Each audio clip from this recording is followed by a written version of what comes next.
Recover your joy. First episode. And go. Is it one take or you're going to edit it? The more editing, the more time. So as close to one take as possible is going to be ideal. No pressure. No pressure. There can always be editing. It's just more work. You don't need to do more work because you work all the time. It'll take hours. How many hours do you work, Jack Bradshaw? Formerly of the Phillips File, now of the Jim Colbert Show on Real Radio 104.1, iHeart Radio, Orlando. Well, you have working at home and at the station combined, and then the other stuff I do. I don't know. It's between 55 to 60 hours a week. Wow. Are they 55 to 60 hours of joy? Oh, I love my job. Okay, that was evasive. So yes, it's joy because I love my job. Let me back up. How do you define joy, Jack Bradshaw? If you were going to define that term, because my show, Recover Your Joy, that's it right now in our kitchen, live from the kitchen of the Bradshaw couple, behind the scenes. Nobody has ever seen us here before doing this. So exciting. Yeah. Speaking of behind the scenes. Yeah. Is it messy? Yes, of course it is. It's our house. It's real because I believe authenticity is important. But Recover Your Joy is about joy. I don't necessarily have all the answers about joy. I am investigating. I'm trying to find more so I can sustain it in my life. So I'm curious for you, Jack Bradshaw, what does joy mean? Joy is happiness. So when you think about something or you do something, does it make you feel good? Do you look forward to doing it? And it's one of the things that I've always tried, that was told to me, and I've always tried to tell our children, our daughters, is the cliche of do what you love and the money will follow. And if the money doesn't follow, then at least you're doing what you love. I mean, Jim Phillips mentioned that to me when I interviewed him for a school project back when I was going to UCF. Mm-hmm. But it couldn't be more true. I mean, Monday comes around and I recognize that most people out there think of Monday as like, oh, I gotta go back to work. I enjoy going to work. So, Monday and Friday are pretty much the same for me. I mean, I enjoy the weekend. I enjoy having time off and where we get to do more things together. But, come Monday, I don't dread going to work. I look forward to it. That to me is joy. That's very well put. Now let's back up a little bit to a time where when you came home at night, it wasn't as joyful because after a long day's work, you had to come home and your wife was unpredictable because of her addiction. Yeah, that actually started before I actually got home. It was because I'd always call you on my, after the show would end, I would get in my car and call you and, check in, see how you're doing, see if you needed anything on the way home and let you know I was on my way.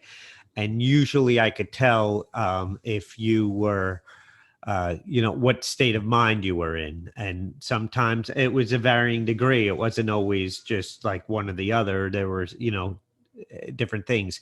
And to be honest, I didn't always recognize the fact that now looking back, I know that meant you were drinking. But you lied a lot. Yes, you did. I did. But you would blame prescription medicine. You would blame, smoking weed. So I never was exactly sure what was having the effect. I just knew you were affected. And it was that it presented issues for you with usually dinner preparation was usually off, how you would deal with our children.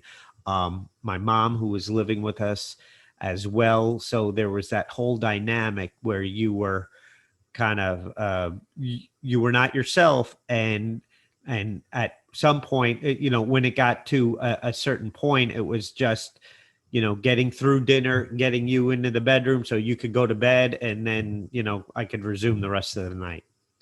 Well, when was the point when you decided no more? We can't continue on this way? Well, I don't know if it was me or if it was you or what happened. I mean, For you, the second DUI was the one where it was like this cannot continue. Obviously, um, you know, after a first DUI, if you're still going to make that decision, and I understand you you can't expect rational thought processes out of irrational behavior. Like I understand that it's not like you're thinking, "Oh, I'm going to drive drunk," but it was that second DUI and having to go down and witness you being arrested, and then going back the next day to pick you up from jail. And the drive home when you said I have to quit drinking, and that I was relieved because I knew you had to quit drinking as well. And I was glad that you were having the same realization, although as we later come to find out, that wasn't exactly the last time you drank. That's right. But what about the diagnosis? When I was diagnosed with complex PTSD, finally, was that a moment of clarity?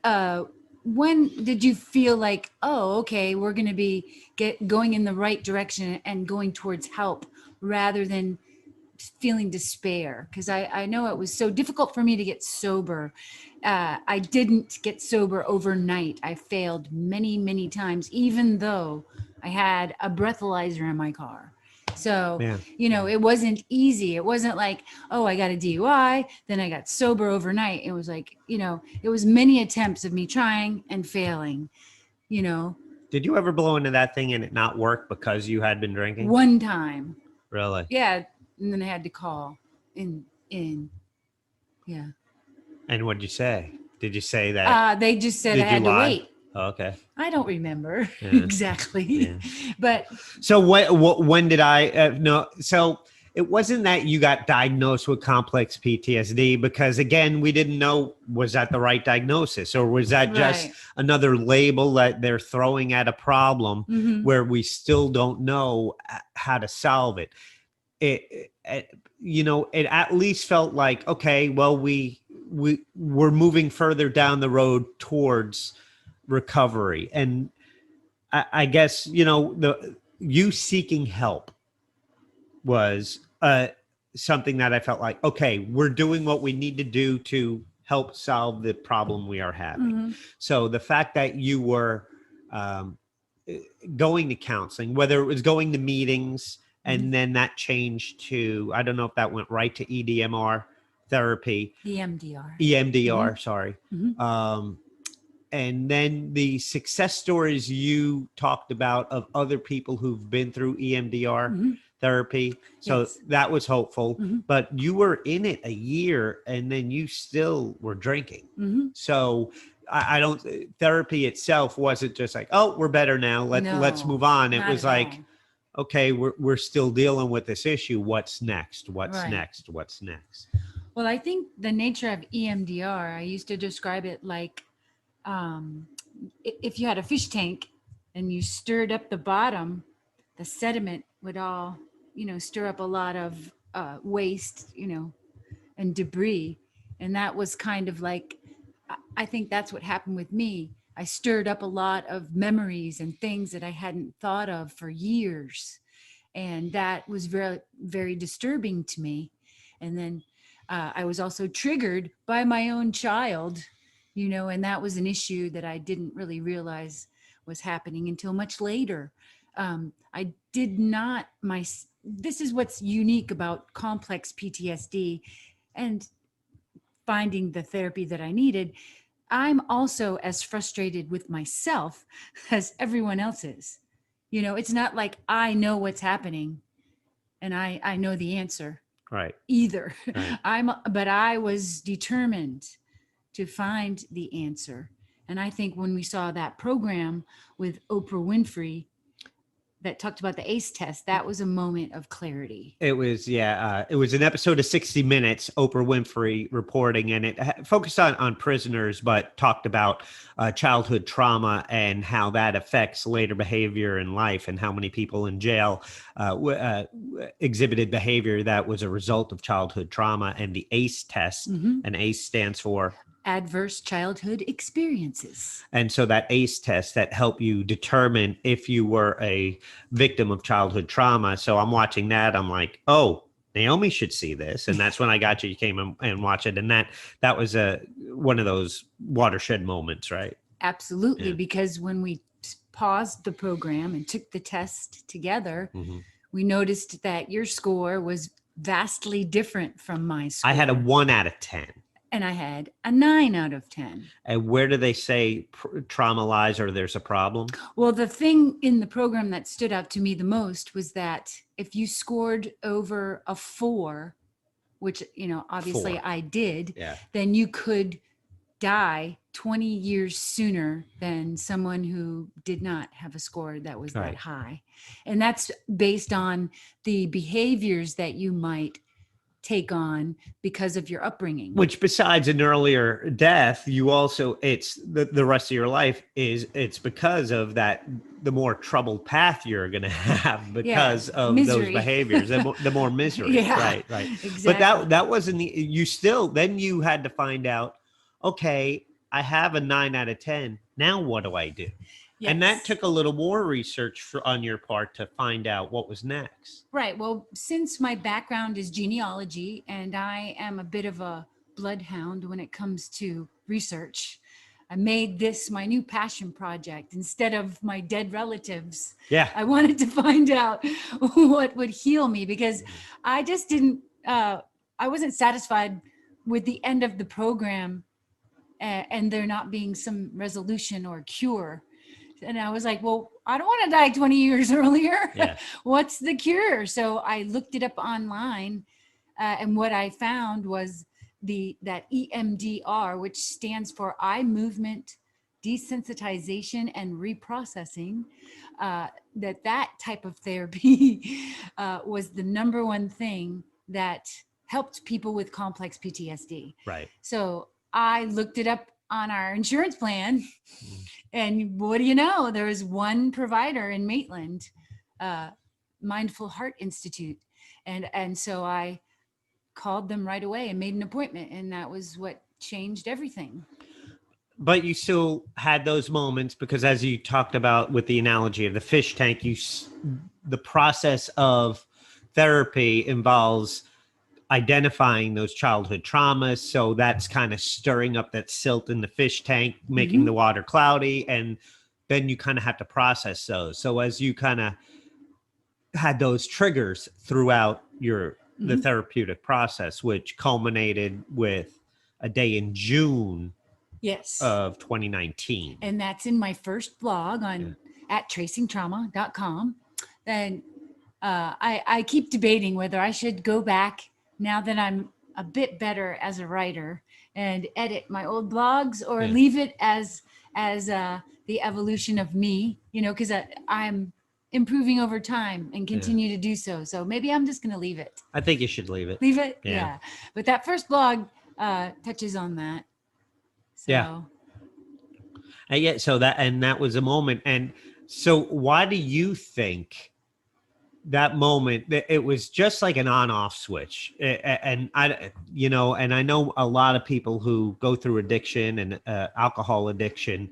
It's a process. They go through the whether it's AA or maybe smart recovery, where it's an ongoing battle. And that's how it was for you until that day. How do you describe, or how do you think the effects of that day in June of 2019 kind of flipped the switch? Because it's like, and you can speak to it, but it seems like you were just, okay, I'm done drinking. And it's never been a desire of yours. It seems like you no longer struggle with wanting to drink. Is that true? That's true. Right. I think about this too. And it's probably two things that were in play. I doubled up on the therapy. I spoke to my therapist. You came home from the show. Yeah. Early. Yeah. And when you came home, I was being pinned down in the backyard by our teenager to keep me from moving because she felt that I needed to be immobilized to be safe. Right. You were actually sitting in Yeah, a I was lawn sitting chair, in a but she lawn was chair, on but top she of was you to sitting make on sure top that of you me. wouldn't go Yes. anywhere because Yes. your behavior was drunk and Honestly, erratic. yeah. I did not like being restrained. I don't think many people do. No, there was something about being restrained that was very powerful to me. And like I knew that if I continued to behave that way, I could look forward to more restraint from authorities. Also, I realized that the police could have come to our home, and our daughter looks almost like an adult. They could have arrested us both and figured it out later. So I realized I didn't have to be driving in a car for the alcohol to ruin my life. Right. You know, which I know most people would say, well, wow, you should have already known that, you know? Well, again, it's applying rational thought to Right. irrational behavior. Correct. Yeah. But doubling up on the EMDR therapy, addressing the triggers that happened that day that had to do with my youngest, just triggering that feeling of not being loved. Because you know teenagers can be kind of mean, you know, but she's just acting like somebody who's not somebody who doesn't have complex PTSD would be able to say, oh, you know, my kid's a teenager and she's being a jerk, and shake it off. But when maybe it reminds you of it because of the verbiage, the way things unfold, and then suddenly a part of your brain is triggered and you're dealing. I'm suddenly 5 years old again. And how you how are I'm reacting to responding her and emotionally. responding. Yeah. And it's never going to work out well when drinking's involved, and you're and a mother is dealing with a child. And I'm very fortunate that, you know, you and I together as a team, you know, have raised some good children, but I cannot deny that my behavior affected our children and their mental health to a certain extent.